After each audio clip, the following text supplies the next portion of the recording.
Hi, welcome to our channel of IGNOU audiobooks, Indira Gandhi National Open University, School of Education SOE, Master's Degree Programs, Master of Arts, Distance Education, MAID, First Year, MDE, 412 Instructional Design, Block 3 Instructional Design Processes, Unit 11 The ADDIE Approach, Analyze, Design, Develop, Implement and Evaluate. 11.1 Introduction. In Blocks 1 and 2, Volume 1 of this course, you have studied the meaning of learning and instruction. You have also studied in the previous units various learning theories and the perspectives of learning from various schools of thought such as behavioristic, cognitivist, and constructivist, Block 1.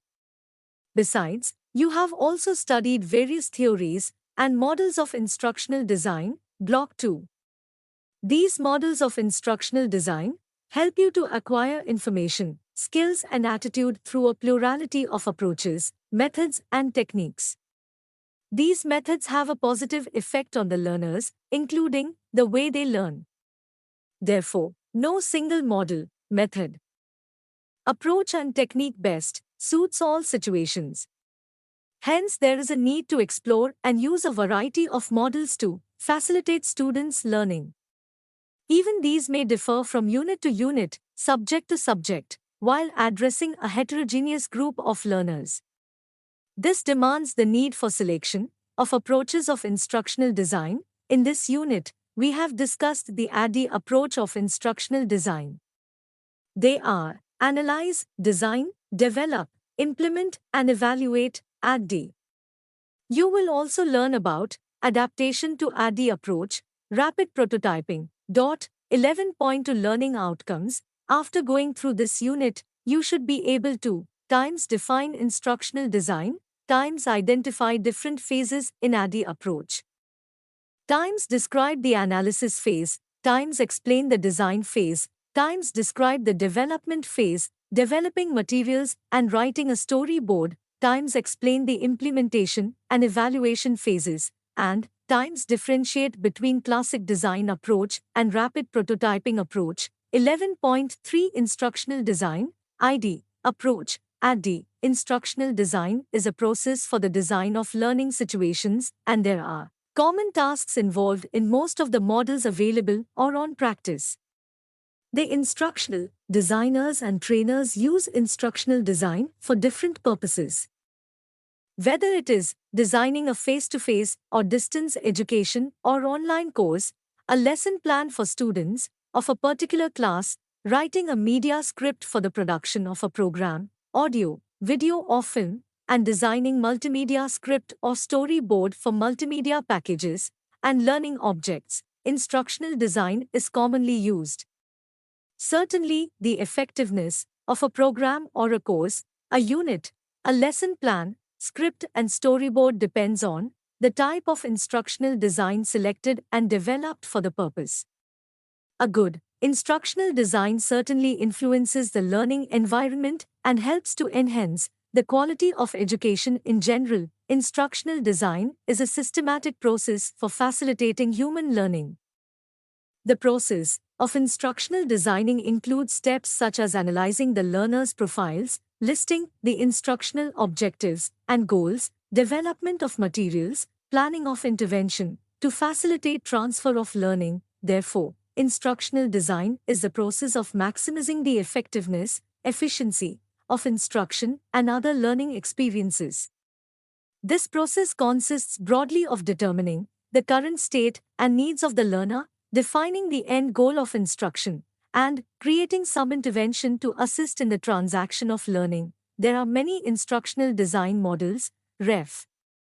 Block 2, Unit 5, which are used for the preparation of the print, video, audio or multimedia programs and learning objects. Most of the current instructional design models are spin-offs or are some variations of this approach. According to Brown and Green, 2016, instructional design is the systematic development of instructional specifications using learning and instructional theory to ensure the quality of instruction. It is the entire process of analysis of learning needs and goals and the development of a delivery system to meet those needs. It includes development of instructional materials and activities, and tryout and evaluation of all instruction and learner activities. One of the most commonly used descriptions of instructional design development is ADDIE, which is an acronym for Analyze, Design, Develop, Implement, and Evaluate. See Figure 11.1. Although many ID practitioners use ADDIE as a prescriptive model for developing instruction, it is actually a means of describing the essential components of any instructional design model. Molinda, 2003. Scholars generally agree that ADDIE is an illustration of the essential steps of the instructional design development process. Molinda, 2003. Racer Dempsey, 2002. According to Brown and Green, 2016, ADDIE is particularly useful as a framework for comparing and contrasting more formally and completely developed instructional design development models. According to Morrison, Ross, Kuhlman, and Kemp, 2011, ADDIE is an acronym referring to the major stages in the generic instructional systems design, ISD, process, analysis, design, development, implementation, and evaluation. The ADDIE approach is a framework that lists a generic process that instructional designers and training developers use as an effective training and performance support tool. It has 5 phases, i.e., analysis, design, development, implementation, and evaluation. Instructional theories and models also play an important role in the design of instructional materials. Learning theories such as behaviorism, constructivism, social learning, and cognitivism help to shape and define the outcomes of the instructional materials. The ADDIE approach, which has evolved from many models, is a very popular approach used by the instructional designers across the world. The ADDIE approach provides a framework for instructional designers and training developers. The 5 phases, analyze, design, develop, implement, and evaluate, ADDIE, represent a dynamic, flexible guideline for building effective training and performance support tools. 1. Commonly accepted improvement to this approach is the use of rapid prototyping. This method is followed mainly for receiving continual or formative feedback while instructional materials are being created. You will read about this method in section 11.9 of this unit. The ADDIE approach is also used for development of multimedia programs and learning objects. The ADDIE approach was introduced by the Center for Educational Technology at Florida State University to explain the processes involved in the formulation of an instructional systems development (ISD) program for military inter-service procedures intended for the Army, Navy, Air Force, and Marine Corps to train individuals to do a particular job. This approach has 5 phases, and the idea is to complete each phase, analyze, design, develop, implement, and evaluate. Before moving to the next, let us discuss each phase in detail. 11.4 Analysis Phase, Learning, Environment Analysis. It is seen that before starting development of any unit, lesson plan, audio-video multimedia program, several questions come to the mind of an instructional designer, i.e., who is the target audience? What is their learning styles? What is the purpose of developing the material? What should be the nature of content and subject matter? These questions need to be answered in certain terms. While analyzing the learner's background profile, the exposure and conditions in which the instructional materials are to be used needs to be analyzed. For example, if we are developing a multimedia program for students, their interests, motivation level, etc., need to be considered. Even the hardware and software requirement for playback of multimedia programs needs to be studied and taken into consideration. Also, it is very important to decide the content delivery platform, i.e., computer, laptop, iPad, mobile phone, etc. Unless there is clarity on these issues, compatibility between the need and the outcome will not be achieved. Necessarily, analysis should capture the requirements and set of expectations from materials to be developed. In the analysis phase, the instructional problem is clarified, the instructional goals and objectives are established, and the learning environment and learners' existing knowledge and skills are identified. 1.4.1 Defining learning environment. The whole range of components and activities within which learning takes place is referred to as learning environment. The learning takes place within a web of social relationships as teachers and pupils interact both formally and informally. The basic question that arises is, how can we organize the environment that supports and enhances teaching and learning? How can the diverse needs of learners be addressed while conceptualizing any teaching and learning resources? For this, the physical and psychological dimensions of the environment are important and interrelated and need to be taken care of. 1.4.2 Components of a learning environment. The learning environment refers to the diverse physical locations, contexts, and cultures in which students learn. As students learn in a wide variety of settings, such as indoor and outdoor environments, there is a need to link their varied experiences. Learning environment encompasses the culture of teaching and learning, which may be a classroom, online learning, as well as learning at a distance. This includes how individuals interact with and treat one another, as well as the ways in which teacher organizes an educational setting to facilitate learning. These may include tasks such as conducting classes in relevant setting, groupings, organizing the learning materials, or utilizing audio, visual, and digital technologies. The qualities and characteristics of a learning environment are determined by a wide variety of factors such as institutional, policies, governance structures. Learning environments have both a direct and indirect influence on student learning, including their engagement in learning, their motivation to learn, and their sense of well-being, belonging, and personal safety.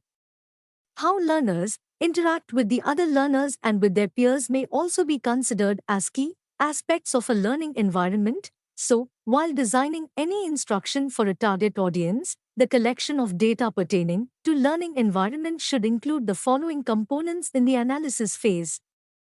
Who are the beneficiaries?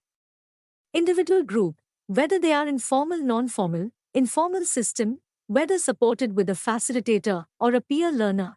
What kind of technical facilities are available with the learners, whether having access to infrastructural facilities including internet and required softwares, hardwares?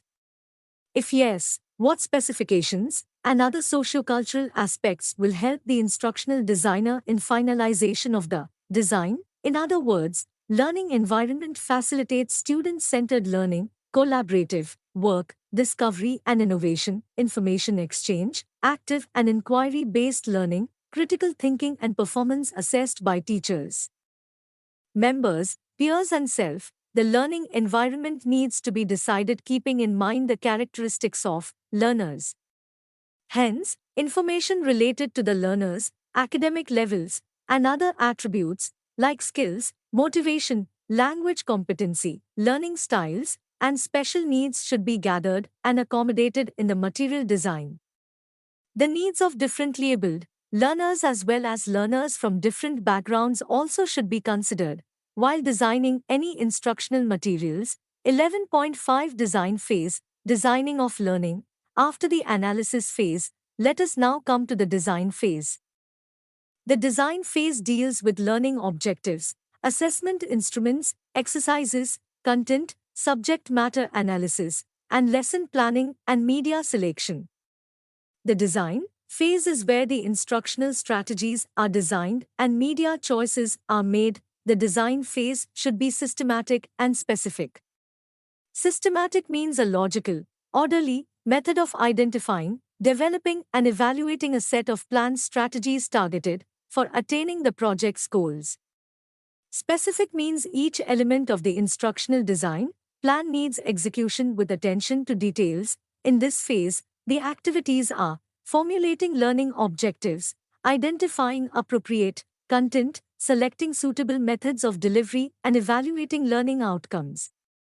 In the case of a multimedia program, the interactivity aspect is also decided in advance. Some important considerations for the various sub-processes in the design phase also are content and strategies need to be contextually relevant, gender and racially sensitive, and should promote concerns related to environmental awareness, peace-oriented values, inclusion, recognize constitutional values, national integration, and develop scientific temper. In the design phase, the prototype testing of the material is also included so that necessary changes can be made before development. Now let us look at the various activities involved in the design phase. 1.5.1 Formulating learning objectives.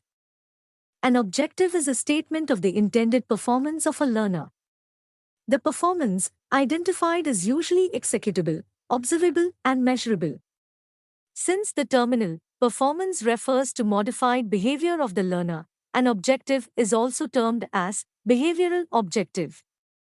Sometimes it is termed as instructional objective because it provides direction to the teacher for selection of content and learning experiences for designing instruction. The statement of an objective for a learner is akin to the destination for a traveler. The destination and the route must be specified before a travel plan is made. Route points are analogous to enabling objectives, which facilitate the achievement of terminal objectives. If one did not know where one is going to reach, the person is not likely to reach there at all. It is the objectives, I desired terminal abilities of the learners that decide that teaching learning strategies and resources that should be employed to match the learning styles of the students. Actually, in the entire teaching learning evaluation cycle begins with objective and ends with evaluation. The most important parameters in a specific objective are action, process, and output designed for the learner.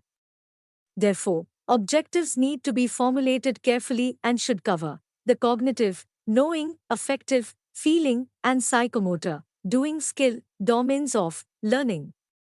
Action verbs like define, list, compare, calculate, sequence, classify, judge, locate, evaluate, design, etc. can be used while stating the objectives. While designing instructions, it is important to remember to specify objectives that are clearly defined, realistic, relevant, achievable, and measurable.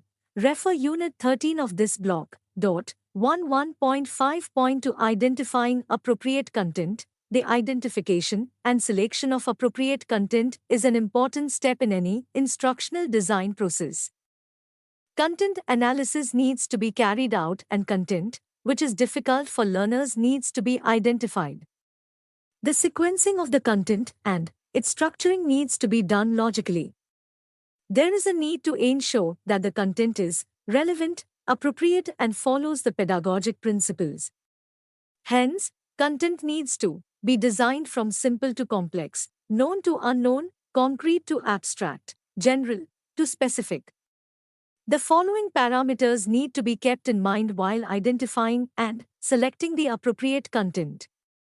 Times appropriate topics and themes for relevant stages of a learner's development. Times content to be actual and factually correct and objective-based. Times language and the linguistic content needs to be appropriate for the target group. Times continuity of content from theme to subtheme, one level to the next level of the learner needs to be maintained. Times interdisciplinary and thematic linkages between topics listed for different themes, subjects, which fall under distinct disciplinary areas. Times linkages between knowledge imparted in formal settings in different subjects and also with the learner's everyday experiences. Times infusion of environment-related knowledge and concern in all subjects and at all levels. Times sensitive to gender, religion, caste and class parity, and needs of all learners including those with disabilities. Times integration of activities focusing on related attitudes and values in every content, subject and at all levels.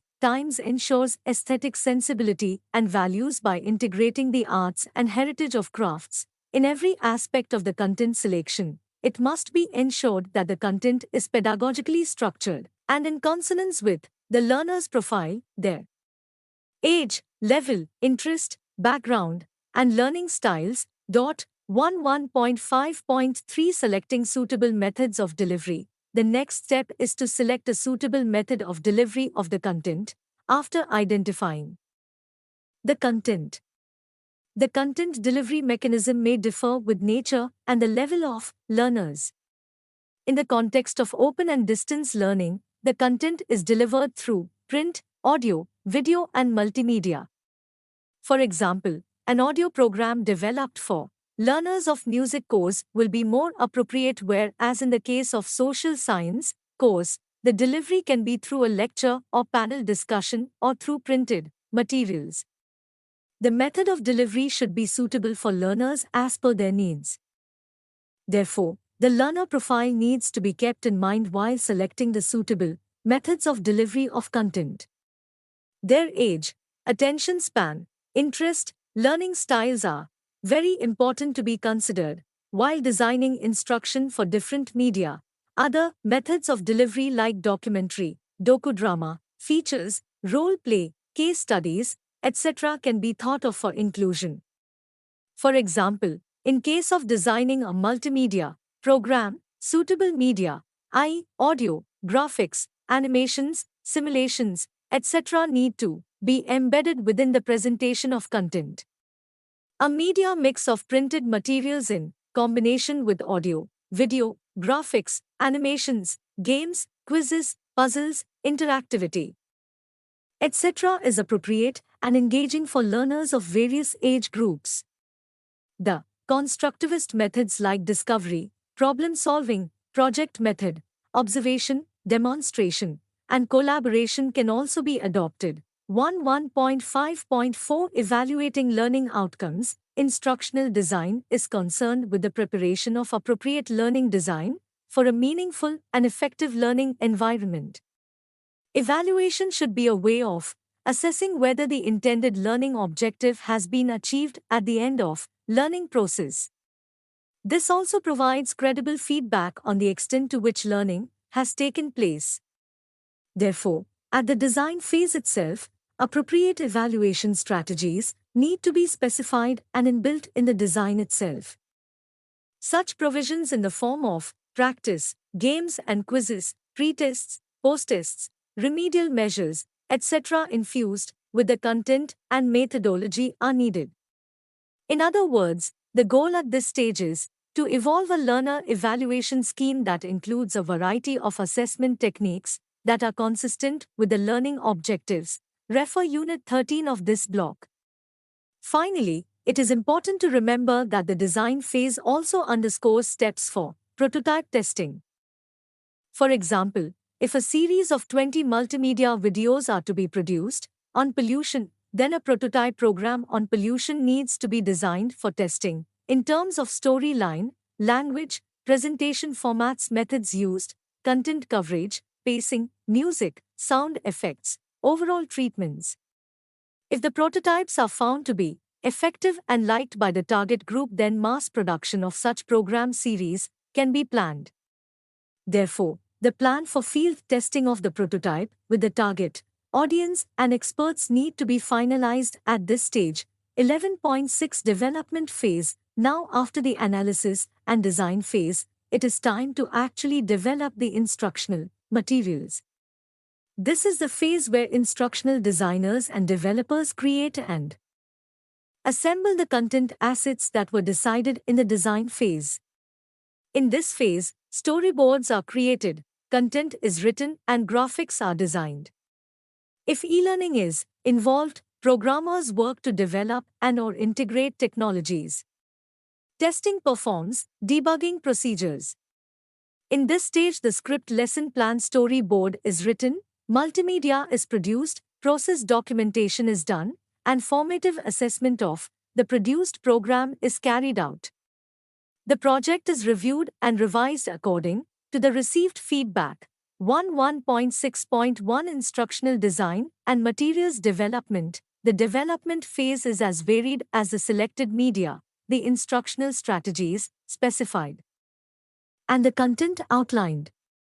This is where we turn our design into printed self-learning material, audio, video programs, interactive multimedia, workbooks, and training handbooks.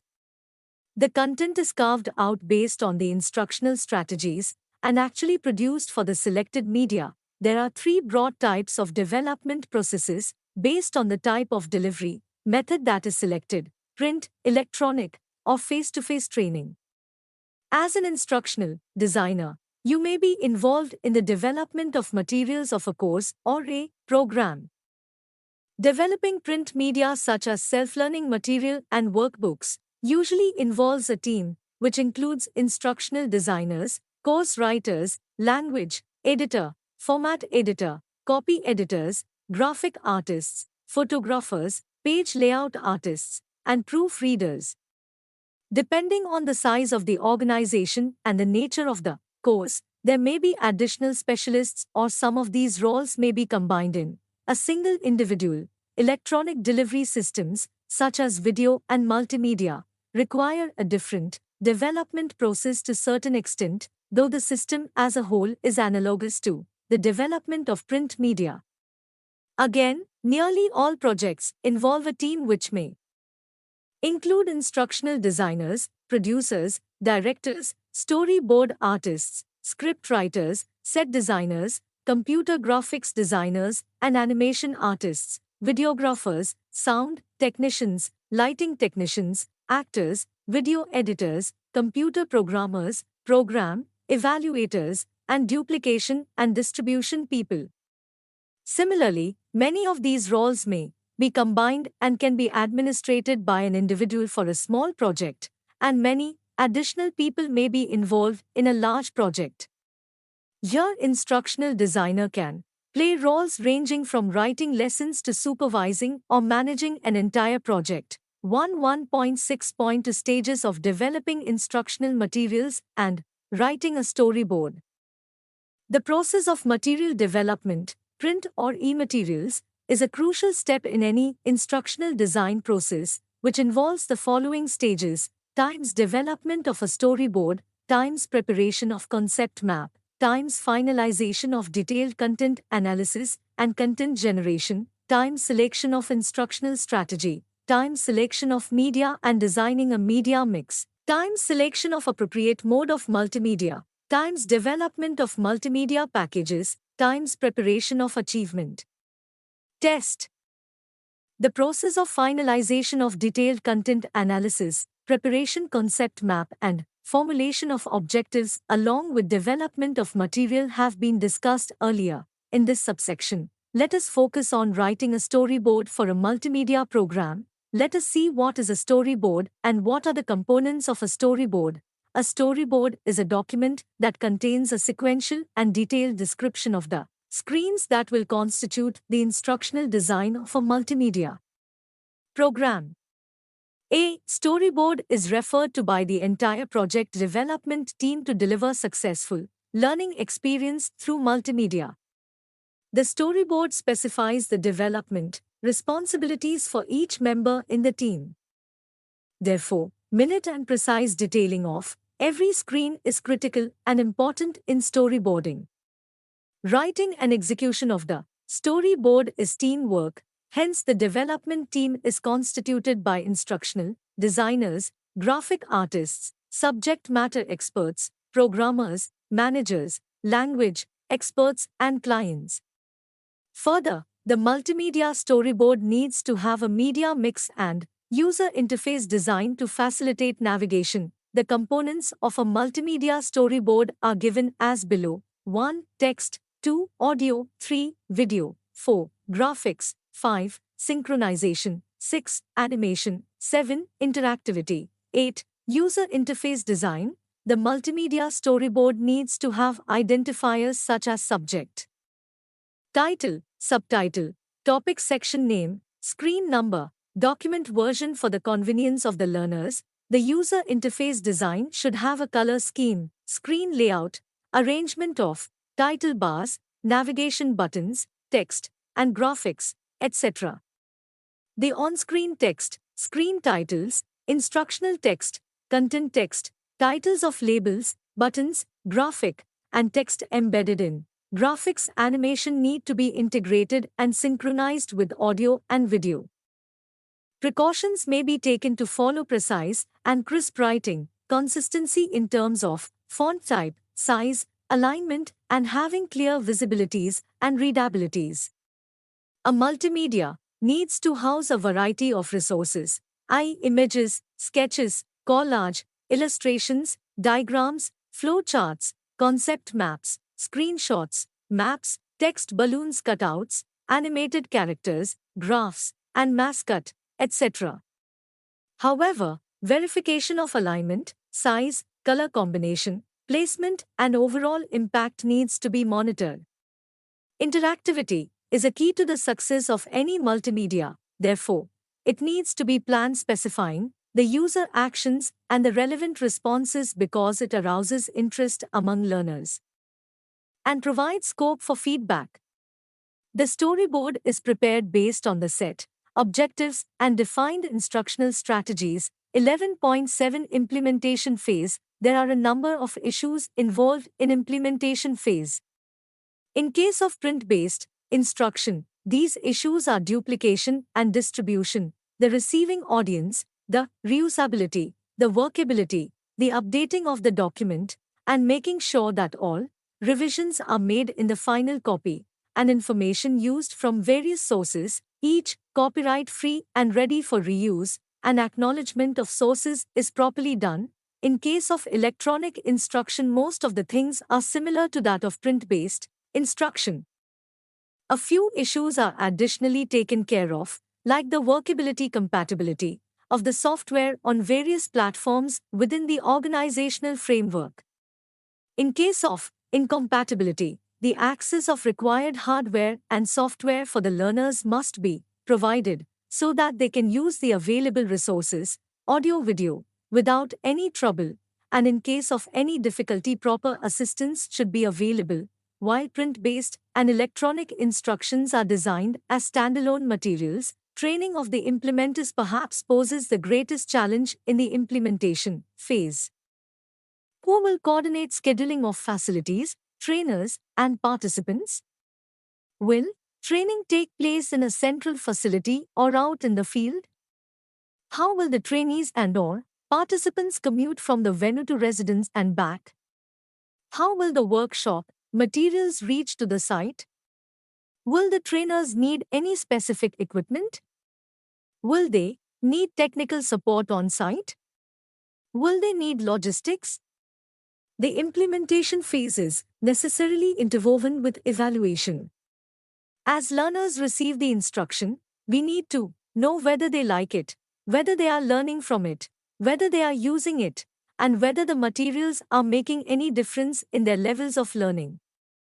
If the program proves weak in any of these areas, the designer need to go back, perhaps all the way back to performance analysis in some cases, to revise the approach and continuing the cycle further till the goal is achieved. This phase helps us in detailing an implementation strategy and putting the required structures and mechanisms in place.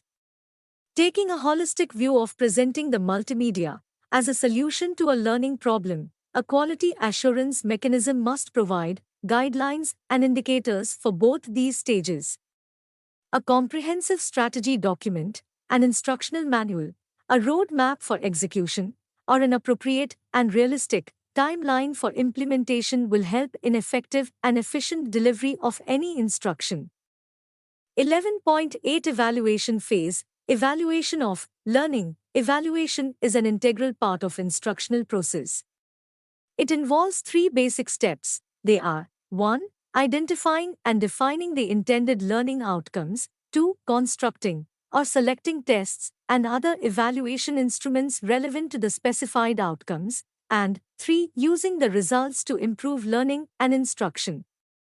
Similarly, evaluation is integral to every phase of the ADDIE approach. Placing evaluation at the end of a project is not advised, since by that time not much can be done about the inevitable weaknesses which are uncovered. In general, there are two types of evaluation. formative and summative.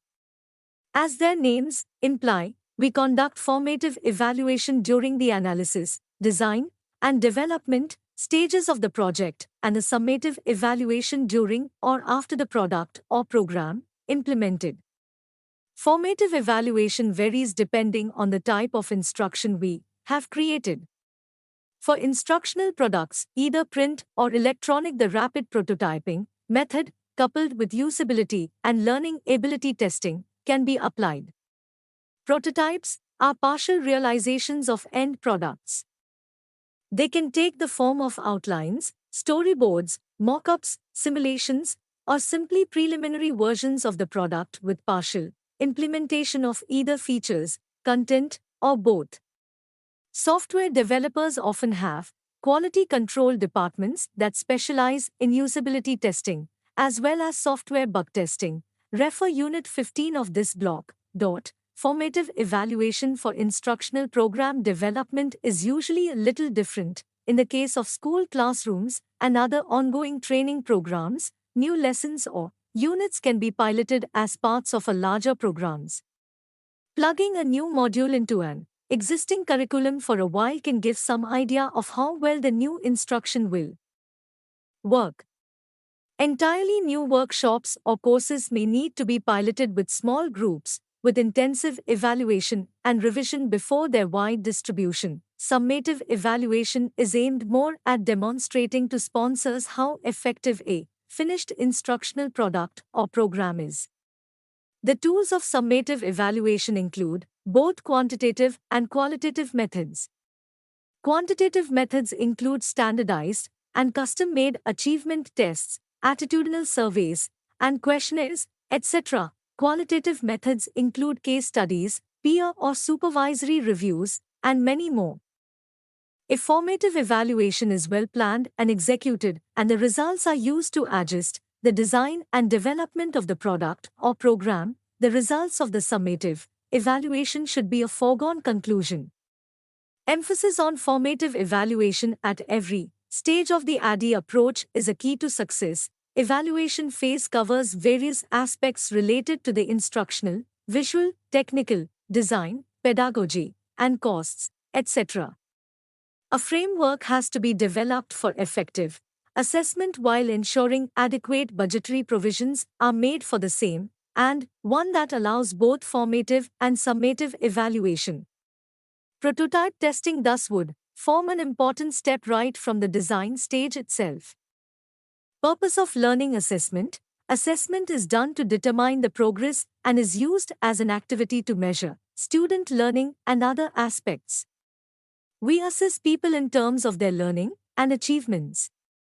Assessment of students' learning begins with the objectives of learning. Objectives can be what we want students to learn, and as instructors, how can we help students strive to achieve this learning.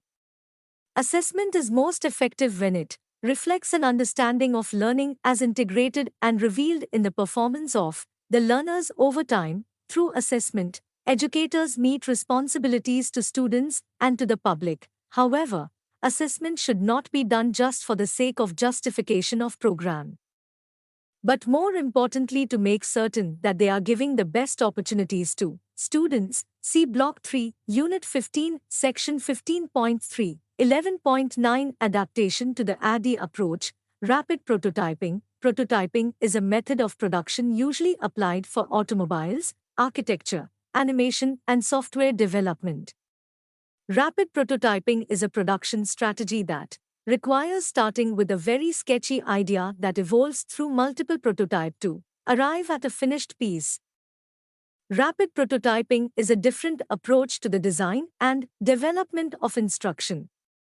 For example, a typical set of prototypes developed in the process of creating a working piece of instructional software can include rough pencil sketches, refined pencil sketches, computer general printouts, a paper mock-up, a computer-based prototype with little or no interactive programming, a computer-based prototype programmed with appropriate interactions and navigation, the final product. Brown-Green, 2016. The idea of rapid prototyping as it applies to instructional design is to Develop learning experiences in a cycle that is continuous throughout the life of a course program. This cycle, known as the spiral cycle or layered approach, is considered to be iterative, meaning that courses or programs are continually improved as the cycle continues. This can be seen more clearly by comparing rapid prototyping with the classic design approach as shown below in Table 11.1. Table 11.1 Comparison of classic design approach with rapid prototyping approach. Classic design approach, rapid prototyping approach. 1. Concept definition 1. Concept definition 2. Requirements definition 2. Implementation of a skeletal system 3. Preliminary design 3. User evaluation and concept refinement 4. Detailed design 4. Implementation of refined requirements 5. Code implementation 5. User evaluation and concept refinement 6. Test and acceptance 6. Implementation of refined requirements in a continuous cycle. 11.10 Summary. Instructional design is the systematic development of instructional specifications using learning and instructional theories to ensure the quality of instruction. This process leads to analysis of learning needs and goals in order to develop a system for accomplishing these needs. It includes development of instructional materials and activities, tryout and evaluation of all instructions and learner activities. There are a number of models and theories which are followed for the development of instructional materials using ADDIE approach. However, ADDIE is the most popular and generic strategy among all and is most commonly used by instructional designers. The 5 phases: analyze, design, develop, implement, and evaluate ADDIE represent a dynamic, flexible guideline for designing effective instructional materials. To sum up, it may be stated that the ADDIE approach is a systematic way that leads to the instructional design process. It provides instructional designers with a framework in order to make sure that their instructional products are effective and that their creative processes are as efficient as they can possibly be. ADDIE stands for the steps of the instructional design model. Each step has an outcome that leads to the subsequent step. Evaluation is essential after each step. Times analyze, define the needs and constraints. Times design, specify learning activities, assessment and choose methods and media. Times develop, begin production, formative evaluation, and revise. Times implement, put the plan into action. Times evaluate, evaluate the plan from all levels for next implementation. Thank you. Subscribe to our channel for more updates, and we will see you with the next chapter.